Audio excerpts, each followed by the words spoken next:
Alors, très long périple hier. Les garçons sont arrivés très fatigués, les jambes très lourdes. Voilà, mais le staff médical a fait un gros travail de drainage des jambes, de préparation pour qu'aujourd'hui ils soient sur le terrain et en forme.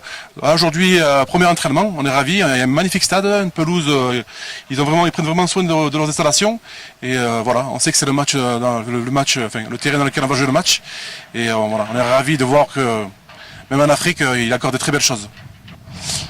On va essayer de gagner du temps. C'est sûr qu'on aurait bien aimé commencer à travailler un peu hier soir, mais ça n'a pas été possible. Donc là, on va essayer de compresser tout ce qu'on doit voir en une matinée, parce que on considère que c'est pas la peine non plus de se surentraîner pour que les joueurs arrivent encore plus fatigués au match. On va aussi travailler sur la récup. Donc là, ce matin, on va faire un entraînement en 3 temps. D'abord sur notre défense, puis travailler la conquête qui sera primordiale demain.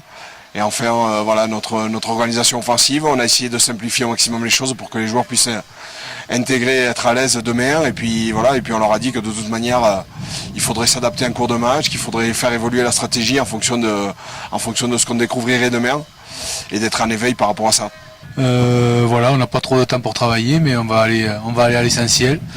La touche, l'organisation défensive et un petit peu de jeu d'attaque et essayer de mettre le plus de bases possible pour le match de demain. Ouais, il va falloir essayer déjà de leur confisquer le ballon et défensivement de rester dans la ligne, être le plus organisé possible et être capable de coulisser sur toute la largeur du terrain. Bien entendu, ce match, avant tout, l'équipe nationale, c'est la vitrine du rugby algérien. Moi, je suis président de la Fédération algérienne de rugby, pas que de l'équipe nationale. Donc, on a un souci de développement, de formation, de logistique.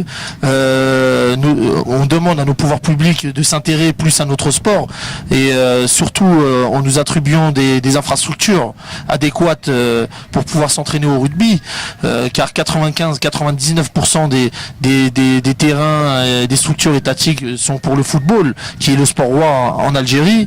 Et nous espérons par la plus belle des manières remporter cette Coupe d'Afrique des Nations pour montrer à nos pouvoirs publics de s'intéresser à nous et en même temps de donner un nouveau souffle aux écoles de rugby, à tous ces dirigeants, ces cadres, ces éducateurs, ces présidents de clubs, ces présidents de ligue, tous ces amoureux du rugby en Algérie.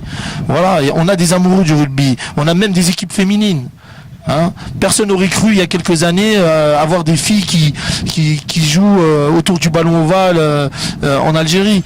Donc nous avons besoin bien sûr que notre ministère de tutelle avec les directions de jeunesse et des sports de chaque wilaya respective, où bien entendu il y a les clubs de rugby qui s'intéressent à notre sport et qui nous aident pour le développement en nous attribuant des structures étatiques de terrain pour pouvoir s'épanouir et s'entraîner et former.